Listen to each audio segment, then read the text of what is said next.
many people in India know quite well. He was ambassador here some 20-odd years ago. There's Al-Baradei. I think Al-Baradei... But you don't see him going anywhere right away, essentially. You don't see he will go, but it makes no difference, I think, either to the Egyptian people or to the rest of the world, whether he goes tonight or tomorrow or in a few weeks' time.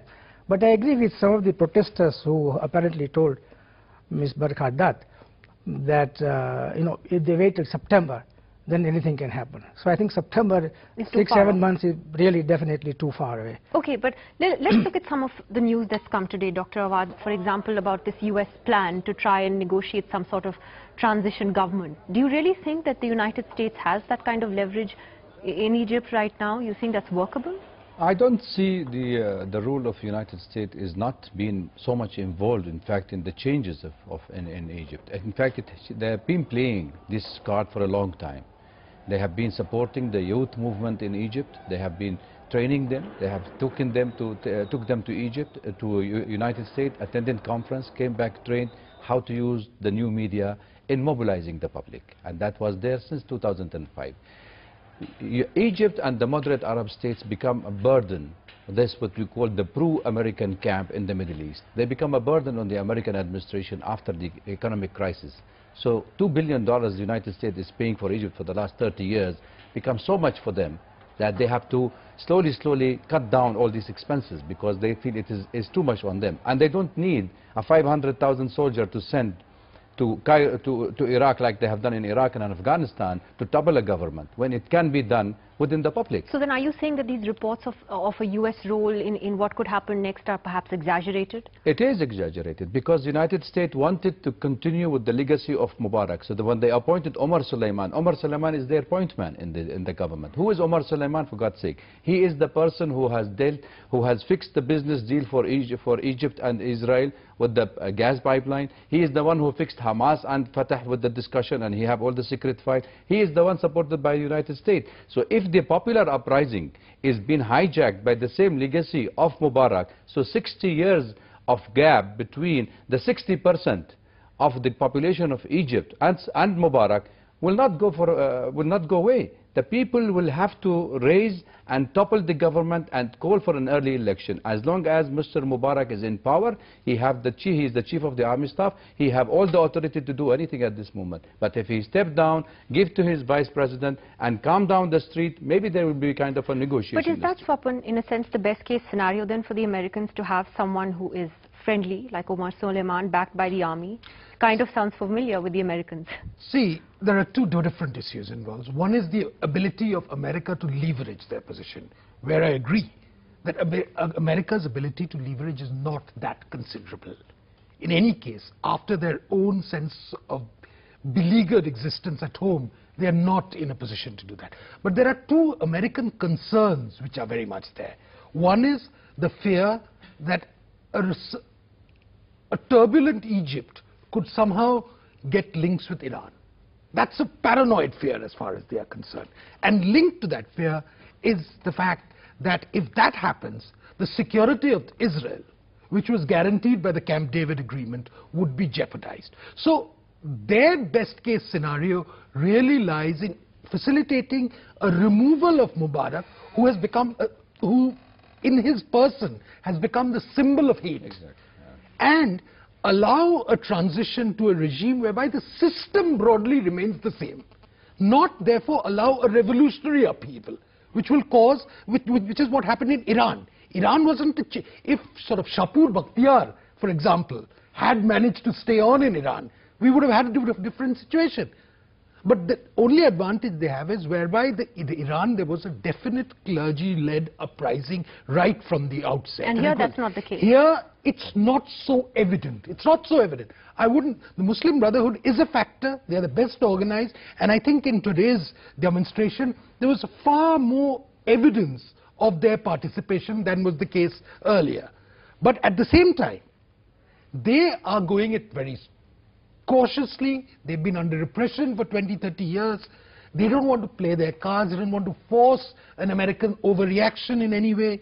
They don't want to cause Israeli reaction in some way or the other, whatever Israeli can. So the but Brotherhood is going in the sort of normal democratic But you've seen that way. big change in their position in the course of just 5 days. Whose position? The American position. The American position had to change.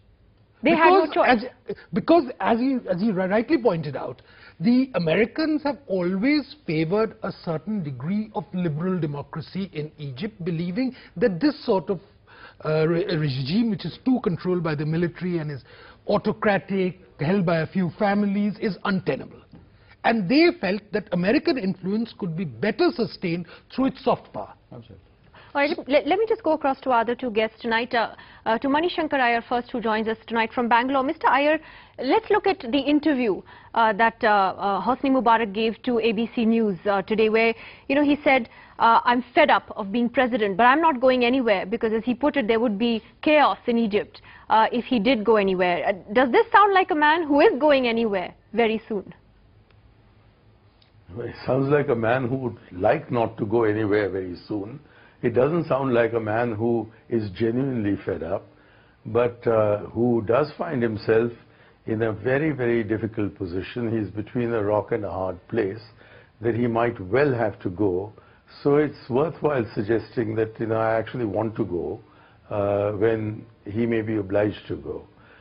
But equally, I'm not sure that changes of personality, especially going from Hosni Mubarak to Omar Suleiman, is going to so dramatically alter the system that operates there. And I'm glad that our Arab friend, who was on a few minutes ago, was saying that he doesn't think the Americans are going to determine what will happen in the future, because ultimately national sovereignty requires that the country itself or its people determine their own destiny. And while there are American interests in the region, there are also Egyptian interests in the region. And I do believe that most Arabs do take very, very seriously the Palestine issue, and that without, there cannot be peace in Palestine without justice for the Palestinian people. And this has been brushed under the carpet ever since Anwar Sadat made his famous or infamous visit to Israel. So there are issues that are being suppressed, which the Americans are happy are being suppressed, but which will inevitably come out as the movement continues. What really makes one ask oneself is, will this movement persist for long enough to not only bring down Hosni Mubarak, but also the system that he has erected, or will the current enthusiasm start flagging? I mean, is this a revolution or is this a picnic? That, I have to say, is a very good question. But let me come to Professor Ahmed, who joins us from Mumbai tonight. Again, Hosni Mubarak in that ABC News interview, as Christiana Manpour was saying, he invokes the fear of the Muslim Brotherhood, which he has done for many, many years. And therefore, the West has been happy to deal with him because of their own fears of the Muslim Brotherhood. Just explain to us, is that fear logical? Do we have to worry about the Muslim Brotherhood and what it stands for? Muslim Brotherhood is actually, Nidhi, certainly the most organized force in Egypt, but by no means anywhere near a majority or a plurality. In a democratic setup, they would probably get 20 to 25% of the vote at the most. And they have actually cooperated with this regime silently secretly on many occasions.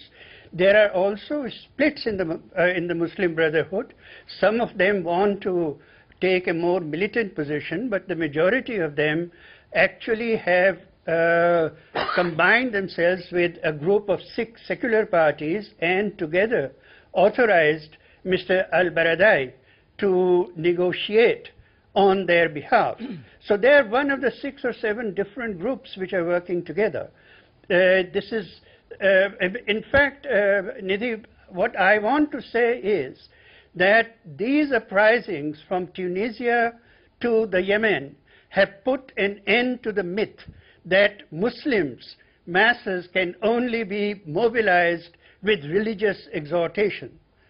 These uprisings are democratic uprisings on the values of liberal democracy, and they are uprisings on economic issues of food, petroleum prices, unemployment, and so on and so forth.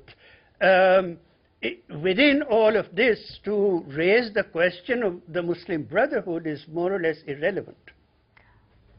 Ambassador Ghari Khan, if you could take off from there, the important point that he made was about the fact that you've seen this happening not just in Egypt but a string of countries. What are the implications? Because whether this is able to sustain or not, as Manishankar Iyer said, there are serious implications for the region and I'm sure for the world as well. What does it mean for the Arab world in particular?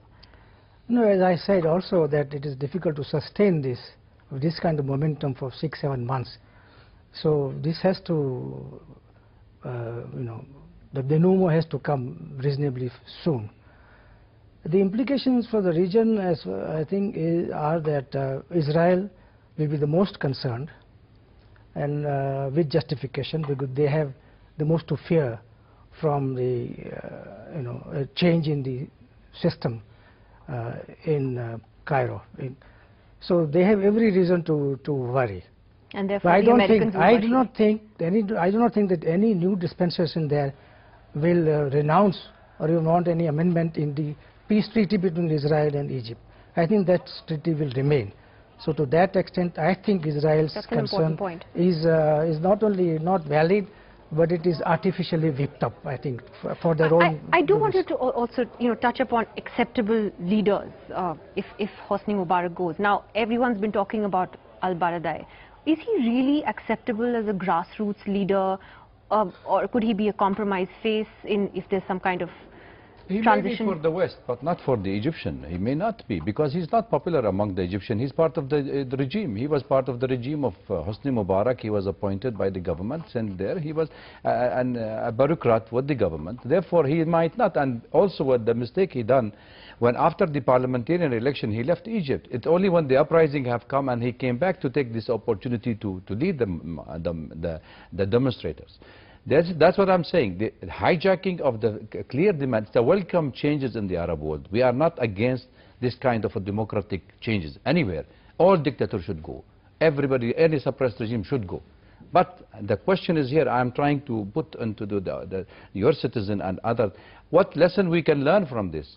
What happened in Egypt is, like Israel, the centric, as Mr. Manishankar Iyer said, Israel told the United States, we can handle now the Arab world. They have made Israel as a dominant power, economically, politically, militarily. They have cemented their position in the Arab world. They have cemented their position in the occupied territories. Now, the second scenario, what will be the second scenario?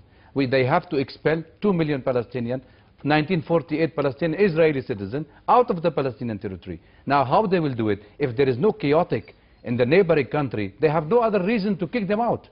So there is a question of another scenario that, yes, it could be a chaotic situation there. Let it go everywhere. Let everybody have a problem in their own country. So why the creating of a problem will give the American administrating and managing the crisis, not solving the crisis. They wanted the crisis to continue. All right, I'm going to take a break, but when we come back, I wanted to look more closely at India's foreign policy and whether or not India should take a stronger position on such issues. There was a muted statement at first from the Ministry of External Affairs that changed a couple of days later. Does India, though, now need to change the way it looks at the rest of the world? That's after the break.